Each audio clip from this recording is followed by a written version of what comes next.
Hey guys, welcome back to another Wabbajack review and showcase. I don't know if you can hear, but I currently have an ear infection and it kinda hurts. But I didn't want to release late because of it, but today we're going over some Apostasy, and hopefully I said that right. This new Wabbajack has kinda been taking over Nexus lately, so I decided to give it a quick review in case people were afraid to give it a try. And also, disclaimer, most of these Wabjacks are generally over 2000 mods, so if I miss a few things, don't be upset, I tried to focus on the most important parts. But if you end up enjoying this video, make sure you hit that like button down below, and maybe subscribe if you're feeling generous today. But as of right now, let's dive right in. Of course, to start off this review, we have to look at the character customization. And Apostasy kept it simple because this is the first thing that you're going to view anyway when you start the game, so might as well show it first. Apostasy only has vanilla races, there's no extra added races. Like when I used Underneath, there was Capleton, which is my favorite Khajiit race by the way, but that isn't here, and that's perfectly fine honestly. Because each race has their own unique benefits and customizations to them. Not a single one was left pretty much boring and vanilla, all of them have their own customizations, like Argonians and Khajiits. For the skin, it also does use bits and pieces or BMP male and female. At first I couldn't really tell because the lighting makes the skin look a lot smoother than it actually is, but that is what this list is currently using. And in my opinion, it's the best skin on Nexus right now. Of course, for the hair, of course you're going to have a few thousand selection for the females, but also physics, but for the male there isn't too much. The main one that you're really going to see in this is EVG hair collection, because that one goes on for a few hundred actually. But the males of course got a bunch of beards like Beards of Power, which actually might be the best beard mod. I would prefer if males got more hair selection, but beards for now is just fine. And of course hair wasn't the only thing added to this, you have a bunch of body overlays. And I'm surprised that they have bits and pieces with no nudity. It took me a while to figure out how to do that, but then they do have himbo, which is highly improved body. This Modlist has over a few hundred skin overlays, well you'll have bruises, scars, and then you also have a bunch of tattoos that male and female both can use. They also have their own separate versions of the tattoo, you can't use the same one on each one. And I never knew how important it was for people, but people really need presets, and this Modlist has that. It has a few dozen. I didn't test all of them, at least not in the showcase. I did look at each and every one myself, and everyone worked perfectly. Except for the fact that you can use other races pre-sale on a race that it shouldn't be on. Like Argonians on Nords. Doesn't quite look right, but it doesn't break your game. But if you want to just jump straight in and choose a preset, that is available for you because there is multiple for male and female. Even though I never really use presets because it's not really my character unless I make it myself. And after character customization, of course we have the environment and how optimized it is. And the first thing that you'll notice of course is the fact that this Modlist uses Nature of the Wildlands, which for the most part is very heavy because every tree is 4K textures and it adds multiple new ones to the area, so every area is pretty dense with 4K textures, which can destroy most people, but this list actually optimizes so it doesn't hurt. Even though I am using frame gen, I really didn't need it too much with this list because the grass and the trees are both optimized perfectly. This list actually runs better than mine and it has almost 3 times the amount of mods. It's kinda insane. The one thing I will say about this list, besides the fact that it adds on a bunch of small things to the environment that you'll end up loving, is the fact that the EMB is also very light. Like during the day around 12 PM or so, it might not even seem like you even have EMB active at that point, but when you get to the later times of the evening when it's more colorful, that's when this Modlist really stands out. And that's generally when I found the best time to record this Modlist, during the evening, because that's when you get the best visuals. But I did record during the day, so I didn't cherry pick anything. What you see is what you'll be getting with this Modlist, and I made no extra edits besides the fact that I edit frame gen. This Modlist you'll mainly see red bag city overhauls, which I kinda don't like if I'm being honest. Some of them are okay, like Falkreath, that one is fine. But then there's also red bag Morthal, which looks terrible, but this Modlist made it look good, at least for some people that might like it. But just giving you a heads up, if you don't like that, that is in here. But aside from that, the environment was done pretty much perfectly. The trees are placed in the right places, the sun is hitting them perfectly actually. And that's why I like this EMB, even though it's very light and it might look bad during certain times, but most of the time you'll just be getting perfect visuals that you can pretty much do a cinematic walkthrough in Skyrim, or just do a 5-minute walkthrough cherry picking scenes and then post it on YouTube and then get a bunch of views. You can also do that with this type of Modlist. The grass is kind of a custom grass patch, so you won't really be finding it on Nexus, or at least I've never seen it on Nexus before I downloaded this list, so it has to be new. With also a lot of things were actually custom made for this Modlist. like even some of the gameplay mods, which we will be getting to very soon. The tundra of this list is probably my favorite part of any Wabjack that I've tried so far. Just the way the tundra grass looks makes it look like it's vanilla Skyrim, but 10 times better. I do wish it was a little more dense though, then it would be absolutely perfect. But for now, this is just fine. Because now we have city mods, and probably the biggest contributor to your FPS dying. The main thing that you'll probably notice immediately with Riverwood is the Big Heads Riverwood overhaul, which is pretty much something I've never seen anybody use. But for Iverstead, you'll have Tholdor's Iverstead, which is something pretty commonly used by a lot of people. Even I'm starting to use it in my mod list. It's kind of a Cities of the North type of look, but for Iverstead instead. But if it's one thing this list is good at, is not keeping a consistent look to things. You'll never really just run into everything looking the same. It'll always be a mix of something. Like we just jumped from Tholdor's to Big Head's overhaul to all the way over to the Great Cities, and also back to Redbacks. There is a lot of difference in this mod list, and like I said, you'll never get used to it. Whether that's a good or bad thing, I'll leave up to you, but I kinda enjoy it. Sometimes it's better to have different looking cities because, I mean, Skyrim is supposed to be massive. It just looks small to us because they made the game small. I decided to do the small villages first because honestly, they were the ones that were mainly changed, like Redback's Falkreath. But we do have to talk about the main cities that you'll probably be in 24/7, which actually barely got changed honestly. Like Whiterun for instance, using fortified Whiterun. I haven't been noticing people using Whiterun as walls in their list yet, but it's definitely my favorite. Maybe soon. But I guess you can't beat a classic like fortified Whiterun. And the planks that you're seeing inside of Whiterun is part of GG's Impoverished Whiterun.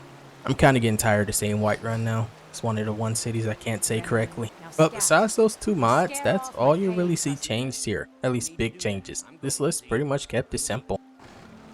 But the biggest mod that you'll see for Solitude though, that is completely different. And of course that is the Great City of Solitude. I was always afraid of using this mod for FPS reasons, but honestly, it works amazing for this list and little to no FPS drops, even when I turned off frame gen. But on the exterior, that was pretty much all that was changed. The interior, just all little things were added like Spaghetti Cities because he's using the all-in-one, but there's also a fortified ramp. It's like this list managed to find some of the biggest mods and make them all FPS efficient, but also leave the interior of cities alone. Maybe they found the cheat code to optimizing a mod list. So I definitely have some notes I need to be taking with this. And Windhelm is pretty much no different from the other main cities, nothing really touching this place besides Windhelm Bridge Revive, which is the best Windhelm bridge in my opinion if you can handle it, because the bridge always hits my VRAM hard, but it's still 100% worth it if you can handle it. And then there's Icy Windhelm, which I'm not really a fan of because it makes it look weird, but honestly it looked pretty good in this mod list. So if I'm saying I don't like a mod, it's not saying that I don't like the list, I'm just saying certain things that I am reviewing. I mean, it wouldn't be a review if I didn't have my personal opinion in it. And my personal opinion is that the Rift, or at least Riften, looks the best out of all the cities. Because Riften docks were used, and also with the blend of northern roads, it really makes the exterior of Riften look perfect. And of course, just like the other city mods, the interior was pretty much left alone, which is pretty smart considering Riften is pretty heavy. The only thing that you'll notice is Riften Down, which is a mod I actually popularized for some reason. No one really knew about it, but it adds stuff to Riften like JK, but instead, it doesn't kill your FPS, so I highly recommend getting that mod, even if you don't want to try this mod list. Markarth though was kept pretty simple besides the exterior. There's only about 3 mods in total overall in this place. As you saw, there is GG's Markarth Outskirts. I highly advise to stay away from JK's version unless you have at least a 4080, because you're probably going to regret it. But in the interior, there is City of Stone, which I actually add to my Markarth. It's just basically lots though, you can't get to the area or interact with any of it, but it does make the city look 10 times better. But the best non-main city in my opinion has to be Winterhold. Wait, is Winterhold still even considered a main city or a city at all? I don't really consider it to be, but let me know if it is. But this uses the Great City of Winterhold, which is the absolute best of the Great City series. And a little miscellaneous is Winterhold Icy Spire, 100% recommend that. And of course, now we have the interiors. And you're going to love this because there isn't just JK interiors overhauling Apostasy like most mod lists, myself included, guilty as charged. And of course, now we have the interiors, and you guys are probably going to love this mod list for it. There isn't just JK interiors overhauling Apostasy. This mod list has a large number of interiors. to the point where you'll pretty much never know what you're going to get because it's such a large number of them and they're kind of mix and match. So you'll go from Ryan interiors and Riverwood, which I actually hope Ryan continues in the future, even though they did get a little bit of hate and people saying he shouldn't do it. But there's also JK mixed in here at least. Well, the non-heavy ones. Not every JK is in here, which I actually appreciate because some are very heavy and can destroy your FPS with Lux. Which of course, if it wasn't obvious, Lux and Lux Orbis and also Lux V is also included in this. I'll honestly be surprised if I ever run into a Modlist that isn't using all three of them, or at least the resources, because I mean you have to if you use Lux. But I mean most Modlists use Lux anyway. So in a simple way of saying it, Apostasy pretty much grabbed the best interior mods and also snazzy interiors, which is very underrated. Most people don't even know about it, but that one is also something you want to grab. And after interiors, we have the changes that happen to the NPCs, which of course isn't just a simple mod apocalypse like I did for space and compatibilities reason. This one has a full-on easy NPC merge, so you'll see some Lilith mods like Debella's Blessing, which is a hit or miss for most people, but I absolutely love it, or Sons of Nern, which is also by Lilith. Honestly wonder what happened to Lilith. They kind of dropped one male overhaul and then disappeared, but besides that you'll also see some nifty NPCs for the male characters, which is an absolute perfect match for mods like Debella Blessing, and it is currently still being worked on and updated regularly. There is a lot more NPCs merged into this and handpicked for each NPC to make them look great because some overhauls make NPCs look ugly. And of course I'm not going to name every single one of them, so instead let's talk about how the enemies were changed, and mainly it was done with just two mods. And firstly, that one is Lawless Bandits. Lawless pretty much overhauls it like Obis used to, but in a much more compatible way. Now enemies are overhauled to have more diversity and actually level up with the player, up to a certain point. Lawless and Madmen for the Forsworn were pretty much meant to be used together. I currently don't use it because it does require some patching that you have to do, but this list added it in and patched it for you, so I see no reason not to use this. Bandits and Forsworn were far from the only things changed. There is massive changes to creatures such as dragons or even skeletons. There's even new creatures added, and you'll probably run into them randomly just adventuring, but I will warn you, some of the added creatures are from Mihal, which isn't too greatly balanced, but there isn't very overpowered enemies added to this, just things like the crystal golem that you just saw, but other than that, pretty much everything was left normal. With my favorite of course being the ancient skeletons. These were pretty much meant to be in the game from the beginning, but they will jump you, so you might want to be prepared. Quick little side note, the little glitchy thing that you just saw with the skeletons was from Frame Gen. But now we have gameplay. Of course you're going to notice the first thing is alternate perspective.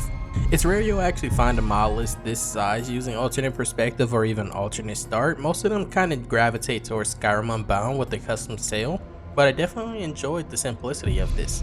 And you know how I mentioned earlier custom gameplay mods? Well, this is one of them, a new standing stone overhaul called Nern's Chosen. The standing stone overhaul feels like it was made with Attack Modern Combat overhaul in mind, and also experience and static skill leveling because they're kind of a complete package at this point.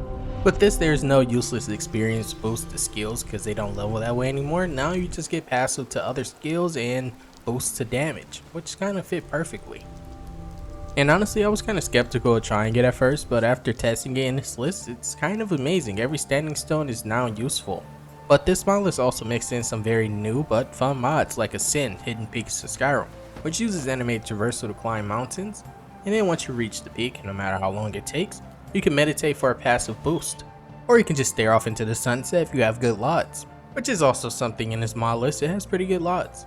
But then we have animated ships, which also take advantage of those LODs. This mod adds ships to the docks of Skyrim that move around in a set path to prevent bugs, because if they just went everywhere, you would definitely have a lot of crashing.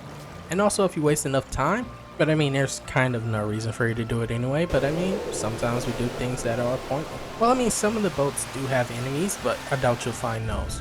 But if you also go to Solstheim, you can find more boats, but you'll also find the next mod, which is Striding Stilt Striders. Weird name, but kinda catchy. And there's also little handy mods from Environ that add dynamic changes to Skyrim, but most people know about these mods. But the most important mods that you'll want to pay attention to, and why the Standing Stone overhaul is basically needed, is experience. And also static skill leveling. They pretty much completely change the way that you level up in Skyrim, because now you have to actually explore or kill enemies. You can't just hit friendly NPCs and gain experience and level up. Now it's like a true RPG. There's also newly added followers that I know you guys will love, like mainly Katana, which I've never used myself, but I've seen it in 2 Modlist now, so maybe I'll give it a try. There's quite a few followers, but the main 2 you'll find is Katana and Bjorn. I believe it's pronounced Bjorn. But trust me, with this Modlist, you're going to definitely need followers, especially for the combat, which is up next. Of course, the main parts of this Modlist is that it uses attack, modern combat overhaul, precision, and scar, which also helps NPCs attack you a lot more. But the main thing about this Modlist and the combat is that this is very much a timing and attack of opportunity type of combat. Generally in combat with attack, modern combat overall, attacks kind of all have the same attack speed, and they kind of don't really matter. You just go for whatever one has the biggest damage, but in this Modlist it really does matter. The weapon you use and the attack speed it has is going to get you killed. Generally, if you go with a two-handed weapon, you can just outdamage your enemy, but with this, that is not how it works, because this also introduces poise. So whoever gets the first hit, or at least the second hit, really does matter here. And that's kind of why I said you're going to need followers, because generally you don't really need followers because you can just outdamage enemies, but they will stagger lock you here unless you have some help, and they will jump you as well. Because what also makes this list much harder than other lists is the fact that it uses hand place enemies. Even if it is the light version, damage is going to be crazy here when you have 6 enemies jumping you when there's normally 2. If I had to compare this combat in a bad way, Wounded Knee combat was predictable and easy to adapt to, but it was still fun. While this Modlist combat will have you questioning if you've ever really been good at combat games. Hence why I had to use Werewolf in my first gameplay a few days ago. You can get time block also in here, but enemies don't stagger when you get time block. Is just to stop them from hitting you and you taking damage. So your best bet with this type of combat is to keep your distance and just attack when they go for power attacks. Which is kind of easy to trigger considering NPCs in this Modlist, they kind of power attack when you're further away. It's just like I said, based on your attack speed. So even if you do wait, but you have a great sword, 9 times out of 10, they're going to recover, hit you, and still stagger you. So weapons really do matter in this. If anything, I'd highly recommend just fighting in first person. Even though this is an attack modern combat overhaul based list, you'll probably win much more fights early on if you're fighting in first person than in third person. Because you won't get locked in place when you're trying to hit, and you won't be stun staggered. And also another benefit is that you can dodge while in first person as well. So if you maybe wanted to try a modern list that you can still use first person in, which I know you guys have been commenting about, I would say this is probably that list. And for my personal review of this mod list, Apostasy pretty much touches on every part of Skyrim. It massively overhauls everything, from armors down to creatures to even not having Ostem, unfortunately. So you won't feel like you're missing anything besides Ostem.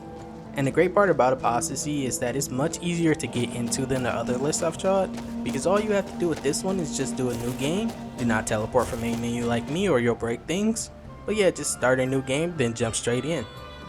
You just have to plan all your moves precisely because combat will not be easy no matter where you go or difficulty you set it to. Unless you choose to do a werewolf playthrough like me, but then you won't really get to rage at the combat that is introduced with this. It honestly just feels like this mod list just threw everything together that you could possibly need in Skyrim and then just patched it to make it work well together. Like I said, some of the city mods aren't to my liking, but they may be to some others, especially considering most of the ones that I don't like already have a few thousand downloads or a few 100,000 downloads. So even if they aren't my favorite, they're some others' favorite, and you might end up loving it. Of course, because it's a massive mod list and because it just came out, you're going to experience some bugs. Honestly, I didn't really experience any besides that horse just dying, which you just saw. And also the fact that sometimes if you drink a potion, you go in first person. If you try and switch back to third person, you'll be stuck, moving slowly. And then you have to drink another potion in first person to fix it, which kinda can have you low on resources.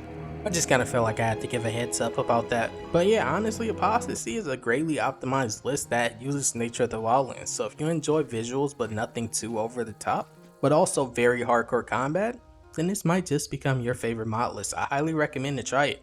I'm not going to give an overall rating because that can lead to problems, but I definitely would rate this highly. Now I just gotta figure out what mod list I'll do next. Probably Lore Realm, honestly. If you guys want to see that, just let me know.